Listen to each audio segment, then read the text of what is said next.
فوقاتي ضيحي كرفو شي بعيدا نهانو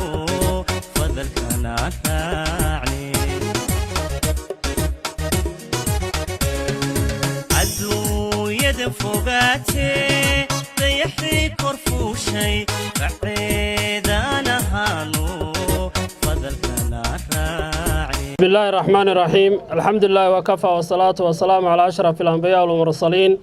سيدنا محمد صلى الله عليه وسلم.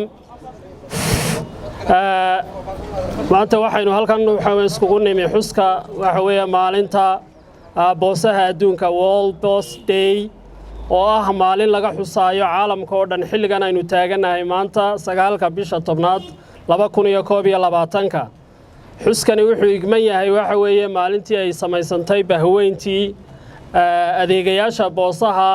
ee laamaha adduunka oo dhan ama adraafta adduunka oo dhan ilaa 150 wadan ayaa maanta laga xusayaa waxa weeye xuskan oo waxa weeye caalamka darafyadiisa oo dhan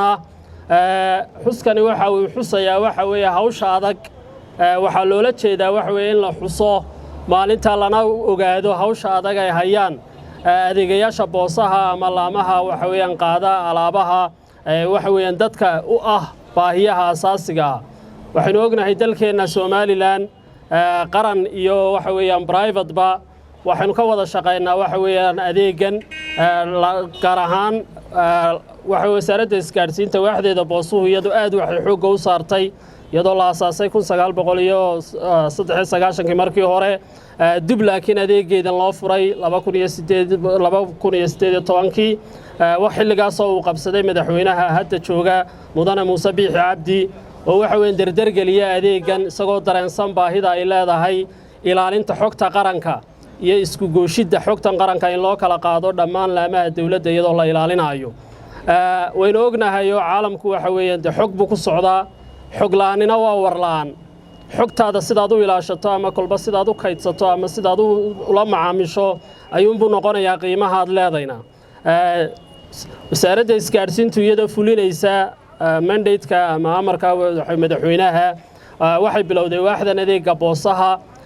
waaxda adeega boosaha qaranku waxay qaabilsan tahay waxa weeyaan dhammaan isku gudbinta xogta qaranka ee xasaasiga ah ee u kala dhaxeeya laamaha dawladda ee aan telefoonna la iskugu dirin waxa weeye si kale oo teknolojiyadna la isku adeegsan waxa weeye laantani waxay u qaabilsan tahay dawladda waxa weeyaan qaadida iyo gudbinta xogta iyo ilaalinteeda sidoo kale waaxda adeega boosuhu ka ballaaray intaas oo dhan dawladda iyo shacabkaba waxa weeyaan baahidooda uu ka shaqeeyaa fayska labaad insha Allah waxa weeye waxaan ku dadaalaynaa waxa weeye inaanu dhammaan laamaha waxa weeyaan ballaadhino oo gobolada oo dhan gaarsiino xafiiskan imika aynu hortaaganay waa xafiiska adeega dadweynaha xafiiskani wuxuu ka shaqeeyaa isagu si khaas ah alaabta waxa weeye laga keenay caalamka oo dhan sida inuu ognahay waxa weeye maanta caalamkii waxa weeye Soomaaliland waxa weeyaan xidhnaanshiya jira si taa waxa weeye looga baahi baxo waxay wasaaradda isgaarsiintu isku dayday inay furto dhammaan waxa weeye albaabadii loo mari lahaa caalamka iyadoo la kaashanaysa dawladda aynu jaarka nahay ee walaalana Djibouti adeegeeda boosaha waxa weeyaan maanta waxa furmay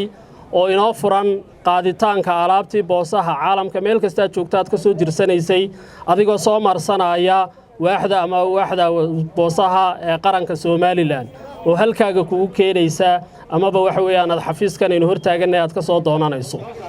taasi waa guul waxa weeyaan inoo soo hooyatay oo waxa weeyaan Soomaaliland markii hore kulay dhowr shirkadood baa ka shaqeyn jiro waxa weeyaan iyaguna private aha aan xusayno waxa weeyaan shirkadda DHL oo waxa weeyaan aad xiriir weyn noola leh wixii degdeg iyadu waxa weeyaan caalamka ka soo qaada wixii boos caadiyana soo maraysa iyada laftigeedu waxay soo maraysaa adeega boosaha qarankay soo maraysaa oo halkan un baa laga qaataa waxa weeye wixii boos caadiya boos weyn ogno laba nooc weeye waa mid arjan oo degdega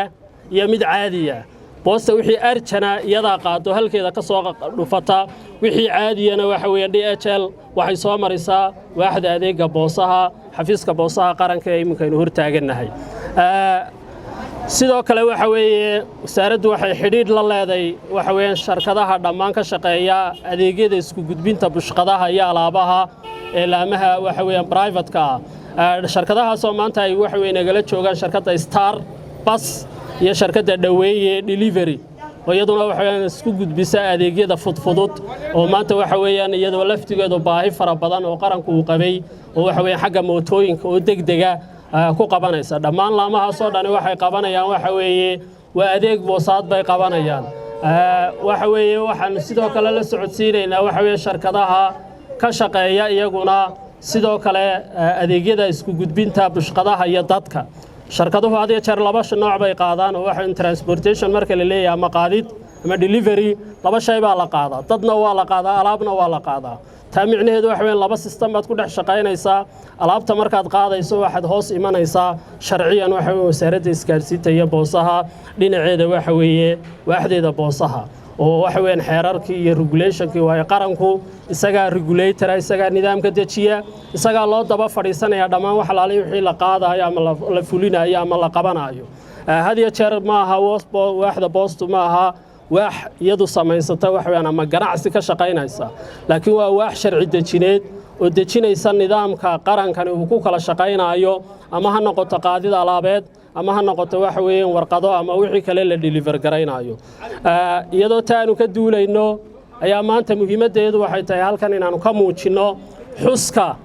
caalamkaanu la qaybsanayno waayo kuma noolin cidla ha jiro ictiraaf la'aaniba ha jirto laakiin caalamkii waad saarantoo qaybtaadii baad ku nooshahay waxa weeye adeegana waa basic human needs baa la yidhaha baahiyaha daruuriga ah maanta qof aan alaab u baahnayn qof aan daweyn loo soo qaado u baahnayn qof aan sharci in loo soo qaado u baahnayn ma jiro dhammaan waxaas waxay soo marayaan waxa weeye waa adeegga boosaha adeeggan boosuhu mid private iyo mid publicaba waa ka fulinaya hawshii u fududaynaya waliba xilligan ay jirto xaaladaha adag ee waxa weeyaan corona ama covid-19 ay jirto waxa weeyaan adeeggan wuxuu noqday adeegyada waxa weeyaan dadka iyagoo la ku jira ama guryahooda ku xidhan caalamka gaarsiinaya qof kastaba baahidii uu u baahnaa cunto ha noqoto biyo ha noqoto dawooyin daruuri ha noqdo dadka qaar baan waxa weeye 12 saacadood oo isku xigta ka maarmi karin waxa weeyaan dawooyin degdega iyadoo uu jiro lockdown uu jiro oo xidhan yahay adeeggan boosuhu uu shaqaynayay caalamka oo dhan uu ka shaqaynayay Soomaaliland uu ka shaqaynayay waayo wuxuu fulinayaa waxa weeye waa baahiyo bani aadan buu fulinayaa hadaanu adeegani jirin baahiyaasi ma suurtagelayaan waxa mar labaad iyo mar saddexaad ba waxa weeyaan aanu u mahadnaqaynaa waxa weeye dhammaan shirkadaha soo ajiibay dalabkayaga ama codsigan inay nagala soo qayb galaan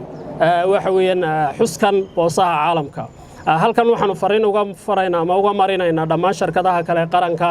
waxa weeye iyagana message la gaarsiiyay dadkana dhib haysata had iyo jeer waxa weeye marka hawle la gelayo ama heer qaran loo gelayo waxa muhiim ah waxa weeye laga soo wada qayb galaa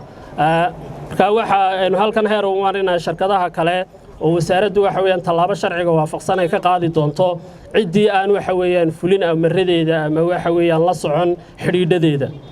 wasaaraddu waxay u qaabilsantahay qaranka dhinaca gudbinta iyo isku qaadida dhammaan alaabaha shirkadaha had iyo jeer dhib baa qabsata oo waxay fahmi waayaan sidii nidaamkeennii hore ee iska traditionalka ama taqliidiga ahaa ayaa shirkado badan waxay isku haystaan inay dad un qaadaan dad ma qaadaan alaabna way qaadaan taasi waxay keensanaysaa waxa weeye qofkii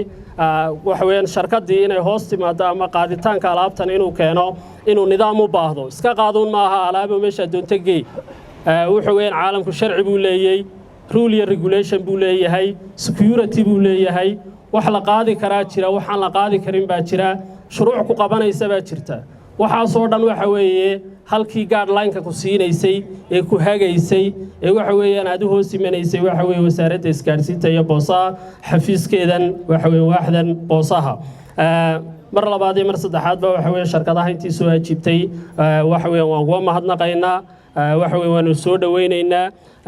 waana waxa weeye kullay noo furan yahay xuskeenu kullay shirkadaha waxaanu siin doonaa kelmado shirkadaha ka soo qayb galay iyaguna halkan ay waxa weeye ka gudbiyaan fariimahooda sidoo kale waxaan ku soo dhawaynayaa horta marka hore la taliyaha wasiirka oo isaguna inoo sii faahfaahin doona xagga boosaha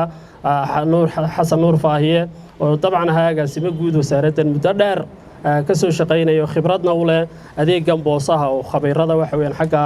kaga taliya ku soo dhaw xasan xuskan waa xus aad u muhiim ah waxa laga yaabaa baanin baan aniga agaasimo badbacada qaranka tagnay waxaan u baahanay in stamskii boosaha naloo daabaco waxaan weydiiyey inankii farsamada ayaan weydiiyey weli boos shaqaynaysa ma aragtay markaa wuu igu yidhi maya taasi waxay noqotay inaan 30 sano da'daa jirta aana aragba boos shaqaynaysa boosuhu waa adeeg aad iyo aad u muhiima oo loo baahan yahay oo qiimo jaban leh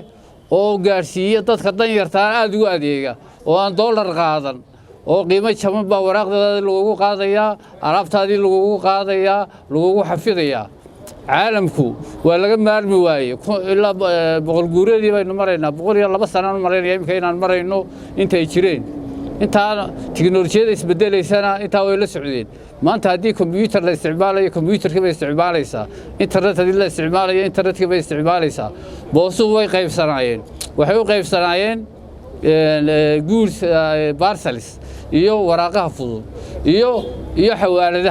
xawaaladaha ma aha uun inay dahabshiir iyo waxaas u leeyihiin xawaaladaha waxa iska lahaa oo qaadi jiray remittanceska waa boosaha qaadi jiray oo wax yar iyo wax badan lagu dirsan jiray qiimo jaban loogu dirsan jiray boosuhu mar walba way jirayaan intii bini'aadamku jiro ilaa markii laga soo bilaabay dabka ilaa inta aynu maanta joogno way jirayaan waan isku hambalyeeynaa waan inagu hambalyeeynaa dadkiina aad iyo aad nooga ajiibay iyo dhammaan shaqaalaha boosta iyo isgaarsiinta iyo wasaaradda dhammaantood wasiirka agaasimaha guud iyo dhammaan agaasimayaasha waxaan leenahay sanadkiisa ilaahay nagu gaarsiiyo boostu waa lagu celceliyaa ictiraaf kuma xidhna waa xuquuq bini'aadamku xaq u leeyahay waa ictiraaf kuma xidhna waxa la yiraahdaa lama aqoonsan waa layna aqoonsan yahay qofku wuxuu xaq u leeyahay inuu waxna diro waxna loo diro marka uma baahna wax kale oo adag waxa shuruudo yar oo boosaha ku xidhan ayaa jira oo deposit iyo waxaas barkan laba dawladood macaamilayaan macaamilka ku xidhan taana waan buuxinaynaa waxaan inagu bishaaraynayaa inay hawsheenu dhaqaaqday oo aynu maanta caalamka ka mid nahay oo aynu dabaaldega kala wada qayb bismillaahi raxmaani raxiim assalaamu calaykum waraxmatullaahi wabarakaatu marka koowaad waxaan u mahad celinayaa ilaahay marka labaadna waxaan u mahad celinayaa wasiirka wasaaradda iyo sidoo kale agaasimaha wasaaradda boostada iyo isgaarsiinta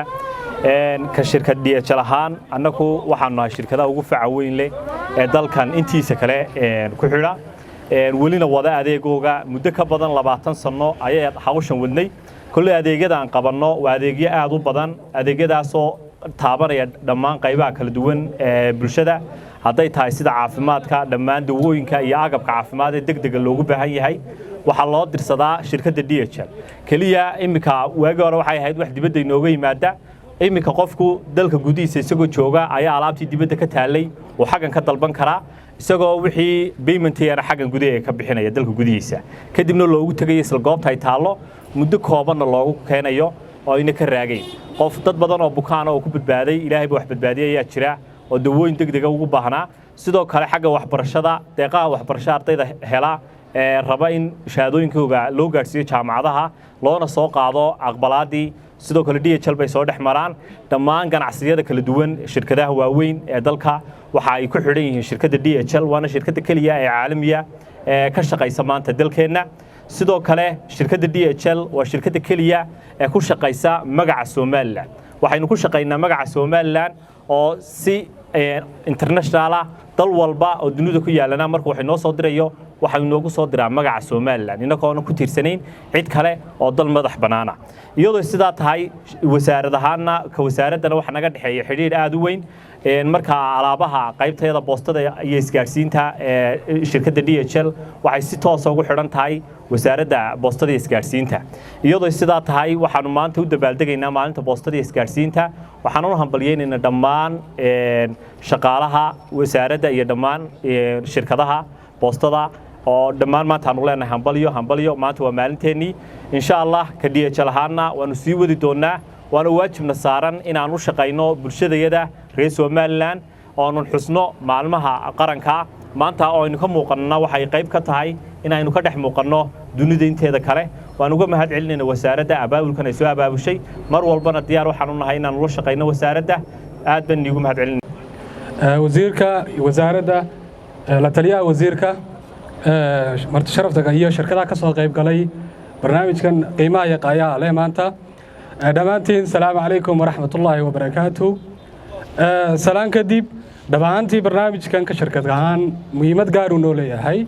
because cooperationka aan la leenahay barnaamijka isgaarsiintu